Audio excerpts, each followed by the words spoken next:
अस्सलाम वालेकुम friends, welcome to carton shot. अच्छा जी, आज हम करने वाले हैं STS 630 जो कि है रिसर्च मैथड्स का लेसन नंबर 3। ठीक है, बेसिक से हमने स्टार्ट किया। 2 लेसन में कोई ख़ास मटेरियल नहीं था प्रिपेयर करने वाला और समझने वाला भी, खैर ऐसा सच नहीं था।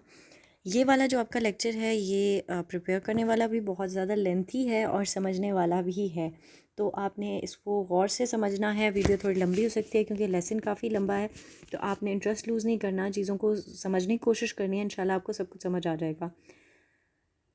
अच्छा जी, बात की गई है क्लासिफिकेशन की कि हम रिसर्च मेथड को कैसे क्लासिफाई करते हैं। अब क्लासिफिकेशन से पहले हमने ये देखना है कि किन किन बुनियाद पर क्लासिफाई किया हुआ है।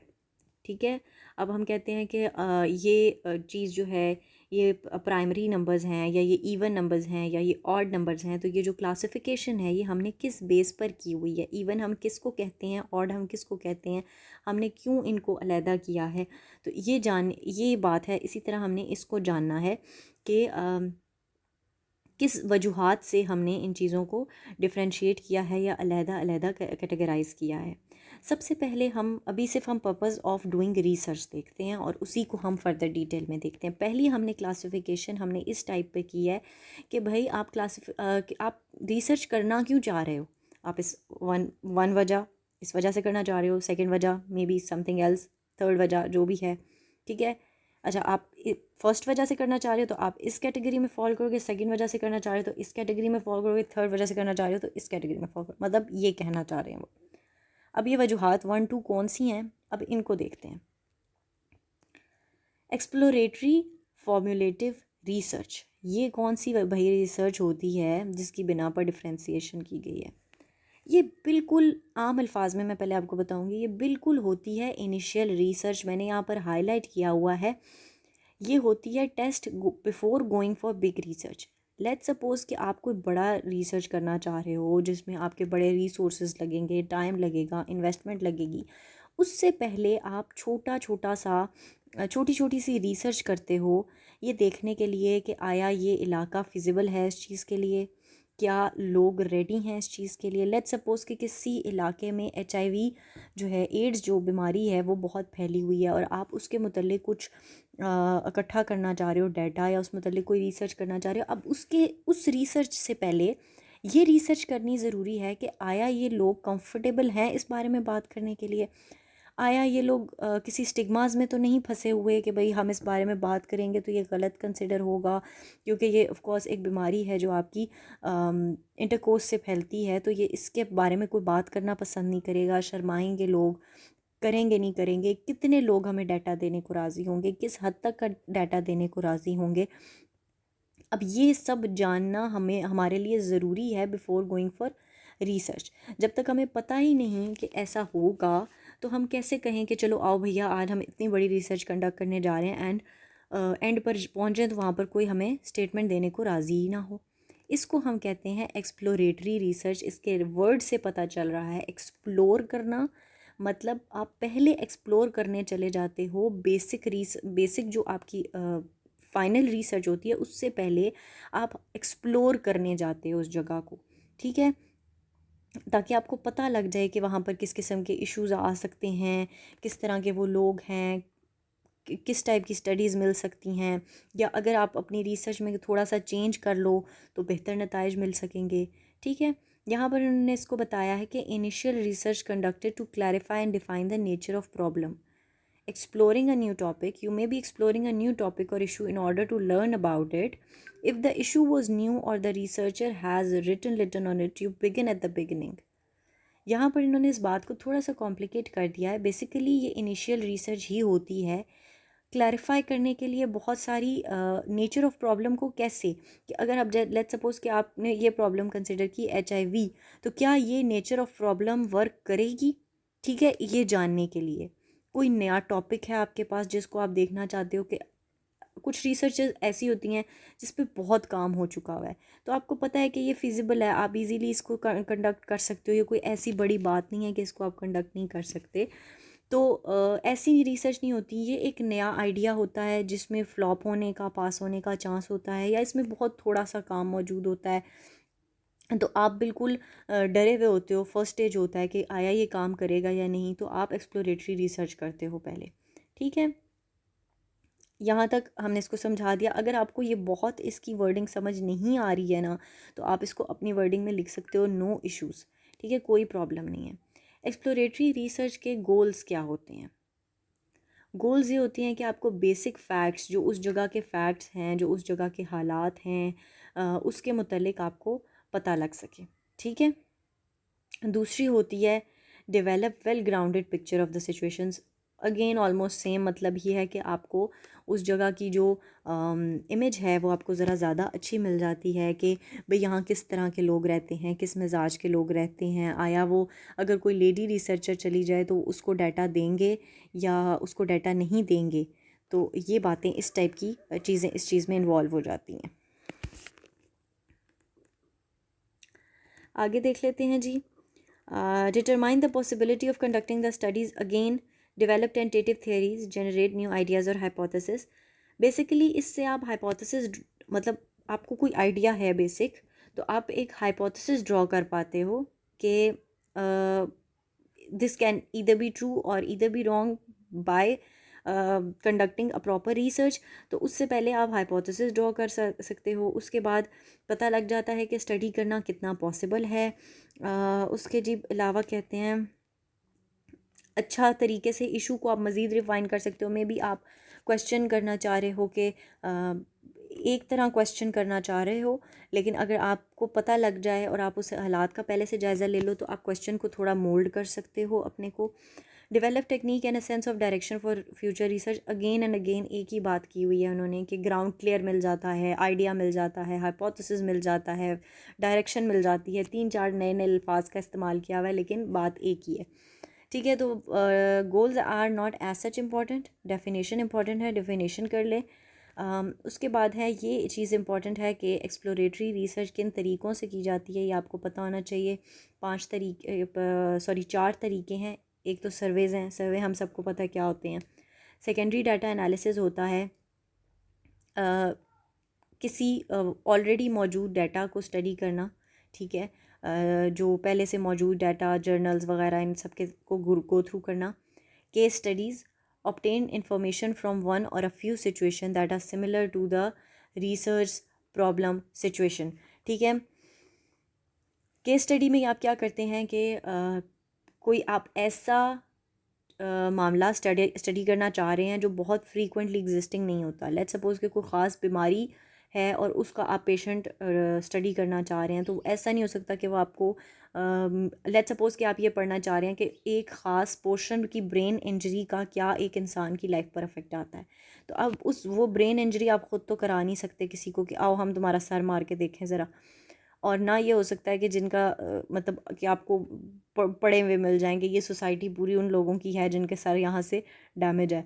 तो ऐसा तो हो नहीं सकता। तो कोई एक आधा केस मिलेगा पर आप उसको डीप स्टडी कर सकते हो। पायलट स्टडीज़ क्या होते हैं कि आपको अगर लग रहा है कि लेट्स सपोज़ कि आपको 1000 बंदा किसी चीज़ के लिए स्टडी करना पड़ेगा, which is way too difficult, expensive, time taking. तो आप क्या करते हो कि उस 1000 में से रैंडमली आप चूज़ करके 100 बंदा ले लेते हो और आप उन 100 बंदे पर रिसर्च कंडक्ट कर देते हो। That is pilot studies. तो अव्वल तो ये आपको पता होना चाहिए कि ये किस तरह होती हैं, सर्वे कैसे होता है, डाटा एनालिसिस कैसे होता है, केस स्टडीज़ कैसे होती है, पायलट स्टडीज़ कैसे होती है। You should know all of these. और उसके अलावा आपको ये पता होनी चाहिए कि ये किसके लिए यूज़ होती हैं। ठीक है, ये पता होना चाहिए। अच्छा, सेकंड हमारे पास आ जाता है descriptive research. This presents a picture of the specific details of the situation, social settings और relationships and try to draw conclusion. अच्छा, अगर हम बात करें ना डिस्क्रिप्टिव और एक्सप्लोरेटरी की, तो बहुत मेजर डिफरेंस हमें नहीं मिलता, क्योंकि इसमें भी आप चीज़ों को डिस्क्राइब करने की कोशिश कर रहे होते हो, छोटी मोटी रिसर्चेस कर रहे होते हो, बहुत ज़्यादा चीज़ों को explain, you are not explaining the why. ठीक है, you are explaining who, when, where, how. ठीक है, इस टाइप की चीज़ें, छोटे छोटे सवालों के जवाब होते हैं स्टडी में, इस रिसर्च में। आप कह सकते हो, अगर मैं आपको इस तरह बताऊं कि आपने जो एक्सप्लोरेटरी रिसर्च होती है उसमें आपने एक खाका बनाया। ठीक है, डिस्क्रिप्टिव का होती है पिक्चर ड्राइंग, ठीक है। डिस्क्रिप्टिव रिसर्च जो होती है इसमें आपने क्या किया, उस ड्राइंग के अंदर कलर्स किए, ठीक है। और जो हमारे पास अगली है जिसको हम पढ़ेंगे एक्सप्लेनेटरी रिसर्च, इसमें आपने कहा कि अब आप बताएं कि ये किस चीज़ की शक्ल बनी है, ठीक है। These are the differences. Descriptive research conducted after the research have gained a firm grasp of the situation being studied.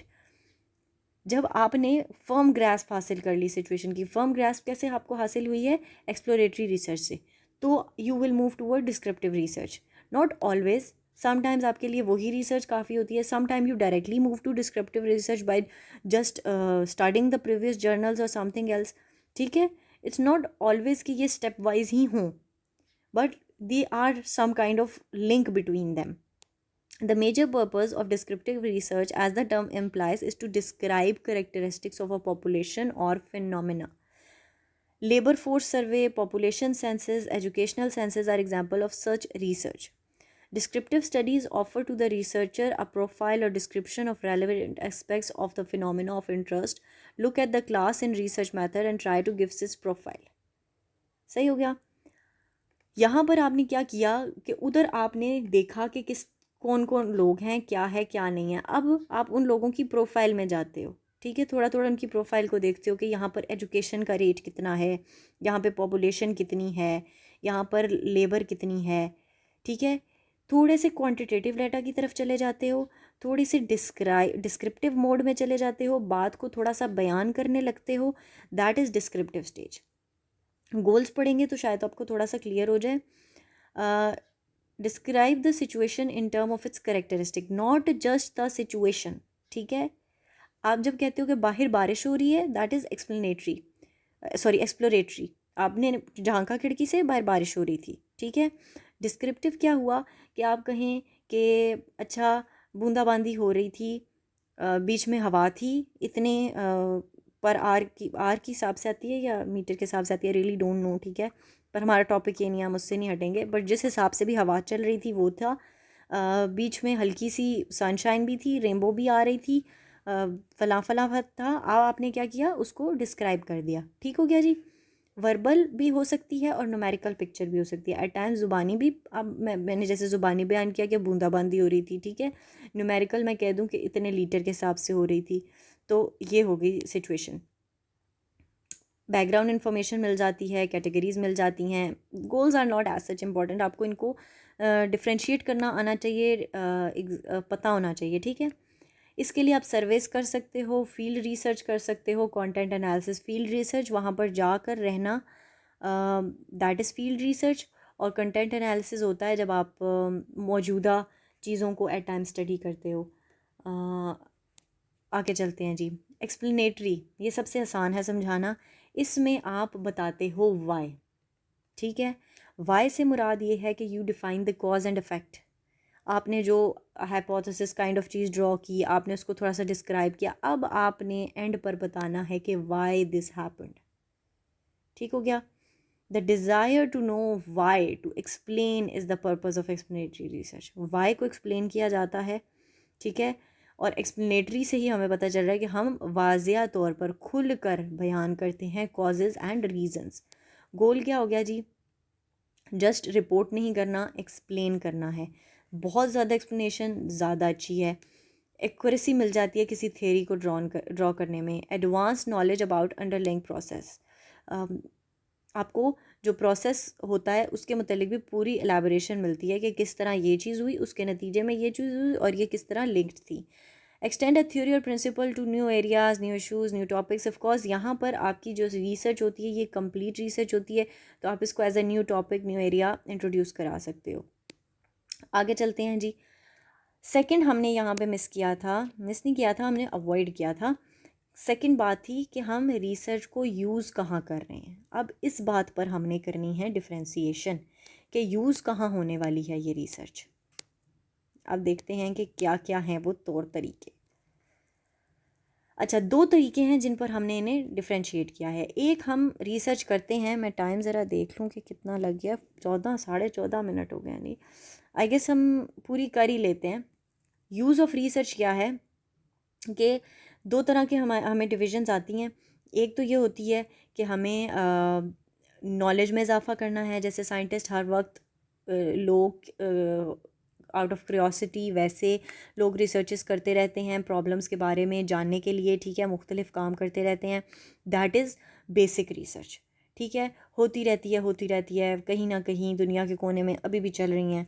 Applied research क्या होती है कि नीड ऑफ द आर, ठीक है, हमने पिछले लेक्चर में पढ़ा था कि कोई ऐसी सिचुएशन क्रिएट हो गई जब हमने पढ़ा कि 67 स्टूडेंट BS के फ़ेल हो गए। तो अब ये क्या जो है वो सिचुएशन है, अब ये उन्हें सॉल्यूशन चाहिए, उन्हें रिसर्च अभी इसी मौके पर इसी जगह पर कंडक्ट करके चाहिए। That is applied research. Basic research क्या है? ये इंसान की नॉलेज में इजाफा करती है, ठीक है। नॉर्मली साइंटिस्ट डिफरेंट आइडियाज़ बनाते रहते हैं, डिफरेंट थ्योरीज टेस्ट करते रहते हैं, एक्सप्लेन करते रहते हैं, और उन चीज़ों को जब वो प्रूव हो जाती हैं, जब वो बिल्कुल अपनी फ़ाइनल शक्ल में आ जाती हैं, कोई बिल्कुल थ्योरी फैक्ट या लॉ बन जाता है, तो वो फिर उसको क्या करते हैं, साइंस में अपनी नॉलेज में उसको रजिस्टर कराते हैं और उसको आहिस्ता आहिस्ता ये इस्तेमाल करते रहते हैं। अप्लाइड रिसर्च ये होती है कि इसमें जब कोई आता है इंसान ये प्रॉब्लम लेके कि हमें ये इशू है, हमारे साथ ये प्रॉब्लम चल रही है, इसको रिसर्च करके हमें हल बताओ ज़िंदगी का, ठीक है। जैसे कि एग्जांपल पे इन्होंने बताया कि एक ऑर्गेनाइजेशन जो है वो पेपरलेस ऑफिस बनाना चाहती है कि सारा काम उनका कंप्यूटर्स पर या ऑनलाइन हो, ठीक है। तो इसके लिए वो रिसर्च चाहते हैं कि उन्हें रिसर्च करके बताई जाए कि उनकी जो कंपनी के एम्प्लॉयज़ हैं उनका कितना % टाइम टाइपिंग में जाता है, या कितना % टाइम उनका पेपर राइटिंग में जाता है, या इस टाइप की रिलेटेड रिसर्चेस जो हैं ये क्या है, नीड ऑफ़ द आवर हैं, उसी टाइम करनी है, किसी ने कहा है कि ये हमें करके दो।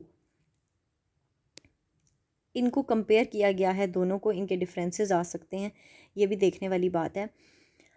जो हमारे पास होती है ना basic research, the scientific community is the primary consumer of basic research, the consumer of applied research. अच्छा ठीक हो गया। साइंटिफिक रिसर्च के जो आपकी बेसिक रिसर्च है वो सिर्फ साइंटिस्ट को ज़रूरत है, ठीक है, जो इल्म में इजाफा चाहते हैं, जो इल्म का फ़रोग चाहते हैं। लेकिन जो आपकी अप्लाइड रिसर्च है वो किसी की भी ज़रूरत हो सकती है, किसी काउंसलर की हो सकती है, किसी टीचर की हो सकती है, किसी को भी कभी भी ज़रूरत पड़ सकती है। अप्लाइड रिसर्च के जो रिज़ल्ट्स होते हैं वो कहीं पर भी पब्लिशन नहीं की जाती, उन्हें कहीं रजिस्टर नहीं कराया जाता, ठीक है, क्योंकि वो किसी एक ऑफिस की हद तक महदूद है, तो उन्हें कहाँ रजिस्टर कराएं। बरक्स के बेसिक को हम कराते हैं। और अप्लाइड और बेसिक में जो एक और डिफरेंस है वो ये है कि जो बेसिक के रिज़ल्ट्स हैं वो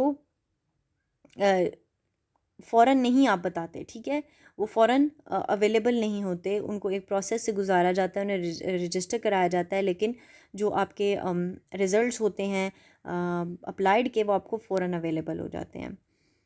Applied and basic researchers adopt different orientations toward research methodologies. Basic researchers emphasize high standards, try to conduct near perfect research. Applied research more trades off. अच्छा जी, मैं कल तैयार किया था लेक्चर तो थोड़ा सा मैं भूल गई हूँ, पढ़ के बता, इसलिए मुझे थोड़ा सा रीड करना पड़ा बीच में। अप्लाइड रिसर्च जो होती है ये ज़रा क्विक होती है, क्योंकि ये एक टाइम लिमिट में करनी होती है, रिजल्ट्स बहुत परफेक्ट नहीं होते, एट टाइम्स एरर होते हैं, अंदेशे अंदेशे तो सब जगह पर होते हैं पर यहाँ पर थोड़े ज़्यादा होते हैं। और बेसिक रिसर्च में क्या होता है कि आपको टाइम लिमिट नहीं होती है और रिसर्च ऑलमोस्ट नियर परफेक्ट होती है। अब हम आए हैं टाइप्स ऑफ अप्लाइड रिसर्च पर। रिसर्च हमने पढ़ी बेसिक और अप्लाइड, अब अप्लाइड की कुछ टाइप्स हैं। पहली टाइप है एक्शन रिसर्च। एक्शन रिसर्च में जिनके मुतल्लिक स्टडी की जाती है वो भी रिसर्च का पार्ट बनते हैं, जिससे ये बिलीव किया जाता है कि रिसर्च में एम्पावरमेंट आएगी और गोल ज़्यादा अच्छे तरीके से हासिल होगा, ठीक है। वो आपकी सेल्फ असेसमेंट्स हो सकती हैं, वो छोटी मोटी डाटा गैदरिंग में हेल्प हो सकती है, पर जो प्रैक्टिशनर होते हैं वो भी हिस्सा बन जाते हैं आपके रिसर्च का। Impact assessment research, its purpose is to estimate the likely consequences of a planned change. Such an assessment is used for planning and making choices among alternative policies to make an impact assessment of Basha Dam on the environment to determine change in housing if a major new highway is built. Impact assessment research वो होती है कि आप ये देखते हैं कि आप जो रिसर्च कर रहे हैं, मतलब आप जो प्लान लेकर आए हैं, या आप लेट सपोज 2 प्लान लेकर आए हैं, उनके कंसिक्वेंसेस क्या होंगे वहाँ के लोगों के ऊपर। लेट सपोज जैसे यहाँ पर उन्होंने बताया कि भाषा डैम का मतलब, या कोई भी डैम बनने से पहले या कोई भी ऐसा कंस्ट्रक्टिव काम होने से पहले वहाँ रिसर्च की जाती है कि वहाँ के लोगों की लाइफ उसके मुतालिक कितनी अफेक्ट होगी, और इस प्लान को आया अवॉइड किया जा सकता है या इस प्लान की जगह कोई और प्लान लगाया जा सकता है। एवेल्युएशन रिसर्च, एवेल्युएशन रिसर्च होती है जी रिसर्च होने के ऑलमोस्ट बाद में, देखने के लिए कि आपके जो, या बेसिकली जब आप कोई प्लान पिक कर लेते हैं तो ये देखा जाता है कि आया ये प्लान वर्क करेगा या नहीं, या ये किया वर्क या नहीं, इस तरह। अच्छा जी, 2 types of evolution research are formative and summative. Evolution की आगे से टाइप्स हैं। अब ये टाइप्स कौन किसकी शाख है ये आपने गौर से देखना है और इसे तैयार करना है, क्योंकि टाइम शॉर्ट है और मुझे जल्दी जल्दी चीज़ों को वाइंड अप करना है। Formative evaluation is built in monitoring और continuous feedback on a program use for program management. Summative evaluation looks at final program outcome, both are usually necessary. Formative evaluation होती है कि एट टाइम्स आपने एक step किया, 2 step किया, एक step किया रीचेक किया, दूसरा स्टेप किया रीचेक किया, तीसरा स्टेप किया रीचेक किया, that is formative evaluation. Summative evaluation ये होती है कि आपने लेट सपोज मैथ का पूरा क्वेश्चन अटैम्प्ट किया और उसके बाद आपने उस पूरे को एक दफ़ा गो थ्रू कर लिया और उसका रिजल्ट देख लिया कि क्या सही आया या नहीं आया, ठीक है, ये समेटिव होती है। सम से आप देख लो कि सम है, और फॉर्मूलेटिव फॉर्म बाय फॉर्मूला ऐसे आप याद रख लो। उसके बाद है जी टाइम डायमेंशन। टाइम डायमेंशन के मुताबिक भी रिसर्च को डिवाइड किया जाता है क्रॉस सेक्शनल रिसर्च में और लॉन्गिट्यूडनल रिसर्च में। क्रॉस सेक्शनल रिसर्च जो होती है ये कहीं पे किसी एक टाइम पर किसी एक पॉइंट पे होती है, एंड दैट्स इट, ठीक है। यहाँ पर इन्होंने एग्जांपल दिए हुए हैं इसकी समझाने के लिए, यहाँ पर दी हुई है या पता नहीं दी हुई, आई फॉरगॉट। अच्छा जी, क्रॉस सेक्शनल रिसर्च में इन्होंने हमें ये बताया कि लेट्स सपोज़ कि हमने अभी स्टार्स के स्टूडेंट्स को लिया जो अभी इस साल आए हैं, हमने इनका डाटा इकट्ठा किया, फिर हम अगले साल आने वाले स्टार्स के स्टूडेंट्स का डाटा इकट्ठा करेंगे, फिर उससे अगले आने वाले का डाटा इकट्ठा करेंगे, उससे अगले आने वाले का डाटा इकट्ठा करेंगे, ठीक है। एक टाइम पे हमने स्टार्ट में जब एडमिशन हुआ हमने उनके मतलब जान लिया कि वो इस कोर्स में क्यों आए, कैसे आए, ब्ला ब्ला ब्ला। दूसरे आए उनको हमने देख लिया, तीसरे आए उसको हमने देख लिया। लॉन्गिट्यूडनल में ये होता है कि हमने अभी हम आए, लेट्स सपोज 2021 में कोई आया, हमने उसको देखा, फिर हमने उस स्टूडेंट को 2022 में देखा, फिर हमने उसी स्टूडेंट को 2023 में देखा, उसी स्टूडेंट को 2025 में देखा। लॉन्गिट्यूडनल लॉन्ग लेंथ वाइज एक ही स्टूडेंट को लेकर हम एक ही यूनिट को लेकर हम चलते हैं और उसका टाइम टू टाइम हम चेंज देखते हैं। अब इसमें भी हमारे पास आगे टाइप्स आ जाती हैं। टाइम सीरीज़ रिसर्च, ये वो टाइप ऑफ लॉन्गिट्यूडनल स्टडी है जिसमें हम same type of information collect करते हैं on a group of people और other unit across multiple time periods. मतलब ये कि हमें एक ख़ास किस्म के करेक्टरिस्टिक में एक ख़ास किस्म के उसमें इंटरेस्ट होता है। लेट्स सपोज़ कि हम हर दफ़ा देखना चाह रहे हैं कि जेंडर हम हर दफ़ा देखना चाह रहे हैं, या हम हर दफ़ा उनके मार्क्स देखना चाह रहे हैं, या हम हर दफ़ा उनकी कुछ भी अंडरस्टैंडिंग देखना चाह रहे हैं, ठीक है। तो हम क्या करेंगे कि हम हमेशा एक ही तरह की इंफॉर्मेशन इकट्ठी करेंगे। हमें हमेशा मतलब एक टाइप ऑफ इंफॉर्मेशन में इंटरेस्ट रहता है। अच्छा जी, पैनल स्टडी क्या होती है? पैनल स्टडी में यहाँ पर हमने ऊपर डिफ्रेंसिएशन के ज़रिए से देख लेते हैं थोड़ा सा। टाइम सीरीज़ रिसर्च वो नहीं सॉरी कहाँ गए हम, हाँ टाइम सीरीज़ रिसर्च।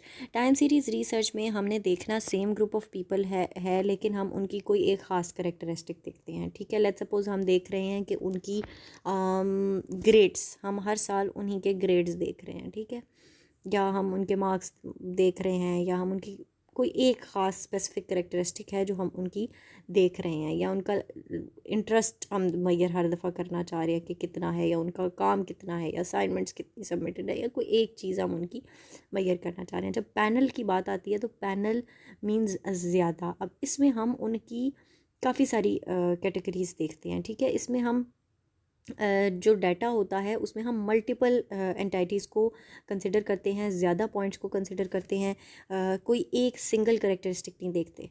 ठीक है, लेट्स सपोज़ कि हम उनकी देख रहे हैं, जो इसमें आए हम उनके सिटीज़ हम देख रहे हैं कि कौन सी सिटीज़ हैं उनकी। ठीक है, और हम उनकी लेट्स सपोज एज तो सारे हर साल हर किसी की बढ़ी है ना, हाँ हम उनकी सिटीज़ देख रहे हैं, हम उनके ग्रेड्स देख रहे हैं, हम उनका इंटरेस्ट देख रहे हैं, हम उनकी पार्टिसिपेशन देख रहे हैं। अब हम ये क्या होगी, 3-4 चीज़ें हैं जिनको हम एट अ टाइम हम उन पर नज़र रख रहे हैं, पर उसी सेम ग्रुप की। तो वो क्या हो गई, पैनल स्टडी हो गई। जो कोहर्ट एनालिसिस होती है ये सिमिलर टू पैनल स्टडी होती है, लेकिन इसमें rather than observing the exact same people, a category of people who share a similar life experience in a specified time period is study। ठीक है, होती काइंड ऑफ पैनल स्टडी है, लेकिन इसमें कैटेगरी लोगों की ज़रा चेंज होती है, ज़रा डिफरेंट होती है। लेट्स सपोज़ कि आप एक ब्रॉडर वे आप इसमें यूज़ कर लेते हो कि हम कहें कि इस सन में पैदा होने वाले लोग। ठीक है, अब वो जो एक हमारे पास आएगा ना, इसका पूरा जो ब्रैकेट आएगी वो अच्छी खासी बड़ी ब्रैकेट होगी, और उसका हम लाइफस्टाइल देखना चाहेंगे अपने उस स्पेसिफिक एरिया में। All people hired at the same time, all people retired on 1 or 2 year time frame, and all people who graduated in a given year। Unlike panel studies, researchers don't have to locate the exact same people for cohort studies. They only need to identify those who experienced a common life event।